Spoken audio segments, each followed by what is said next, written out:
ఏమండోయ్, అందరికీ నమస్కారం అండి. నేను మీ తెలుగింటి అబ్బాయి, గోదావరి జిల్లా. ఇంక విషయంలోకి వస్తే మరి ఈ సంవత్సరం మన మామిడి చెట్లు చాలా చక్కగా పూసేయండి. అయితే మ్యాటర్ ఏంటంటే ప్రతి సంవత్సరం ఇలాగే పోతున్నాయండి. కాపు మాత్రం మన చేతికి అందలేదు. పూత మాడిపోవడం, రాలిపోవడం జరుగుతుంది.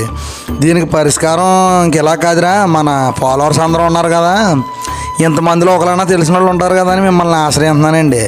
వీళ్ళ గురించి ఏమన్నా తెలిసిన వాళ్ళు ఉంటే మరి ఎలాంటి జాగ్రత్తలు తీసుకోవాలి, ఎలాంటి మందులు కొట్టాలి ఏమైనా తెలిస్తే కొంచెం కామెంట్లో తెలియజేయండి. మరి అలాగే మన వీడియోని చూసిన వాళ్ళు దయచేసి మీ అమూల్యమైన అభిప్రాయాన్ని కామెంట్ చేసి మన తెలుగింటి అబ్బాయి గోదావరి జిల్లా యూట్యూబ్, ఇన్స్టాగ్రామ్, ఫేస్బుక్ పేజ్ని ఫాలో అవ్వండి. ఫాలో సపోర్ట్ చేయండి. ఉంటానండి. మరొక వీడియోతో మీ ముందుకు వస్తాను. నేను మీ తెలుగింటి అబ్బాయి, గోదావరి జిల్లా. పుట్టింది ఈస్ట్ గోదావరి, పండించేది